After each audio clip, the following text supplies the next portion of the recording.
Aula de número 12. Retorno e recorrência. O mundo tridimensional é regido por 48 leis cósmicas, simbolizada nos seres humanos pelos 48 genes. Retorno e recorrência são duas destas leis cósmicas para o mundo tridimensional.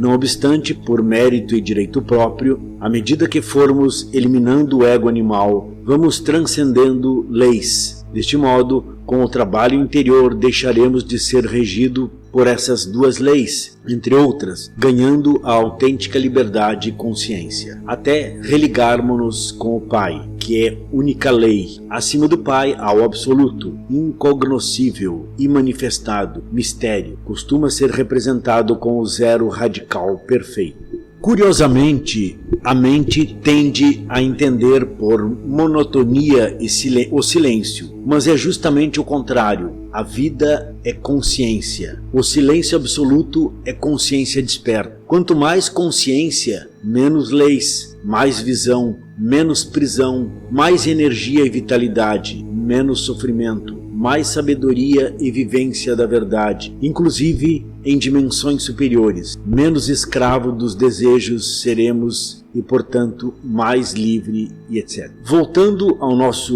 mundo mecânico, retorno é voltar a voltar, regresso, nascer novamente, ganhar novo corpo físico, dentro do ciclo de 108 existências, conforme afirmamos na lição 8. É um ciclo pequeno dentro de outro ciclo maior da roda do Sansara. Tenhamos bem claro na mente, neste momento, que aquilo que retorna são os egos e a essência, tanto a pôr ele engarrafada, quanto os 3% livre, porém adormecida. Recorrência é outra lei que começa a reger o ser humano comum e corrente logo após a consumação da lei do retorno. A lei da recorrência pode ser assim formulada. Recorrência é voltar a ocorrer os mesmos acontecimentos interiores das existências passadas na atual existência. Isso faz com que as vidas de uma pessoa sejam muito parecidas. Para alguns, a repetição é idêntica, devido ao mundo exterior, semelhante à ausência de karmas ou dharmas significantes. Por outro lado, a repetição é um pouco diferente, repetindo essa última frase. Para outros, a repetição é um pouco diferente, mas os gostos psicológicos interiores serão os mesmos. Para muitos dos que nos leem, soará insólita, repetindo essa última frase. Para muitos que nos ouvem, insólita afirmação, mas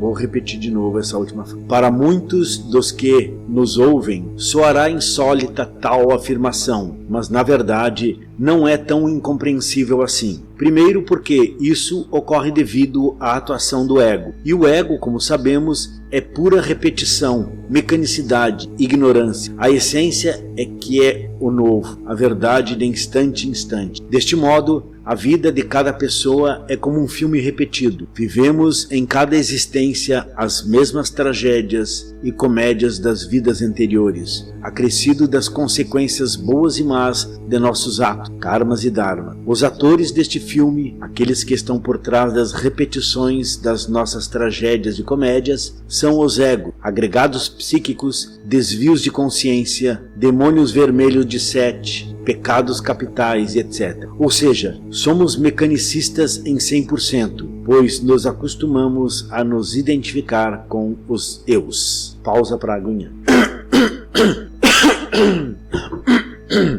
Vamos dar um exemplo. Paulo, na 105ª existência. O Paulo nasceu com o nome Paulo. Aos 7 anos ele brigou.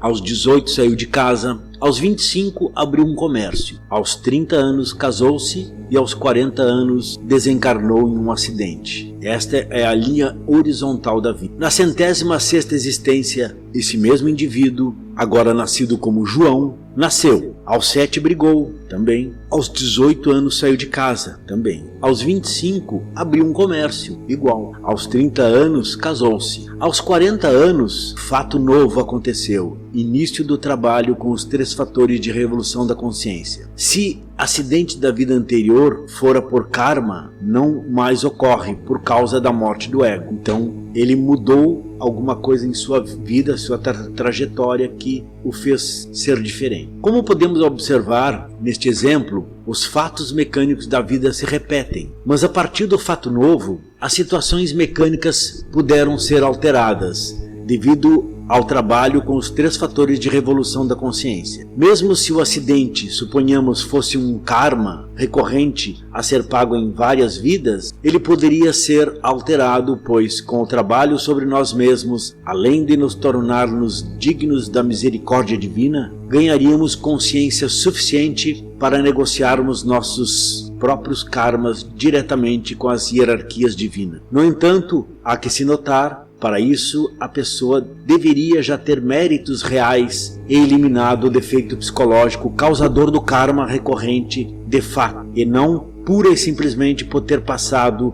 a frequentar as aulas. Seus méritos estariam garantidos. Um fato curioso na lei da recorrência é que ela não se processa através das espirais maiores ou menores. Assim, numa vida nascemos como filhos da pobreza, na seguinte pode ser que nasçamos filhos de serviçais e assim por diante. Sempre, no entanto, obedecendo às leis do karma e dharma, tema de nossa próxima conferência. É natural, de um modo geral, enquanto estivermos nas nossas primeiras existências, sendo nosso ego menos robusto, que predomine a tendência de nos pautarmos por espirais cada vez maiores, ou seja, que o esplendor da essência vá nos colocando cada vez mais em vidas mais belas, fartas e alegres. Mas à medida que o ego vai se robustecendo e consequentemente a essência tendo mais vez menos nas nossas decisões, as espirais tendem a serem cada vez menores. Isso sem tocar no mérito da degeneração dos corpos. No entanto,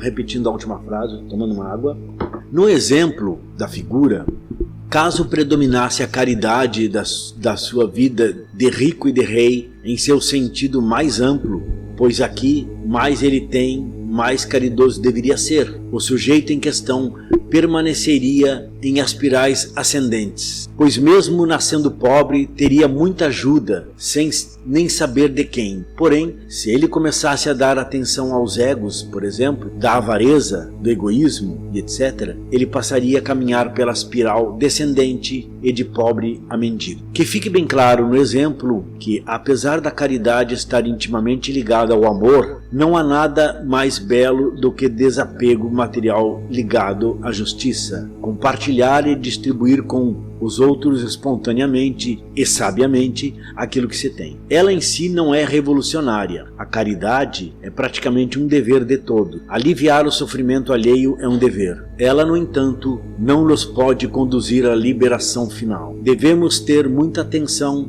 neste momento por conseguirmos diferenciar caridade de sacrifício pela humanidade. Aquela máxima pode nos ajudar a esclarecer isso. Aquele que dá materialmente, recebe materialmente. Aquele que dá espiritualmente, recebe espiritualmente. Assim, o Dharma de quem é caridoso em bens materiais é nunca passar dificuldades financeiras nas vidas posteriores. Agora, aquele que dá gratuitamente, desinteressadamente por amor, o ensinamento do bom caminho aos seus semelhantes, recebe toda a ajuda das hierarquias e mestres da loja branca, e com isso progride rápido espiritualmente. Agora vamos tocar um assunto deixado para trás linhas assim, a respeito da degeneração corpórea. Se, por exemplo, acaso levássemos em conta apenas o nível energético, ocorreria um fato relacionado à lei da recorrência que poderia ser enunciado assim: a curva do tempo de vida fica cada vez mais curta devido à perda excessiva de energia em cada existência, sobretudo a energia sexual de geração em geração. Nota, a linha do tempo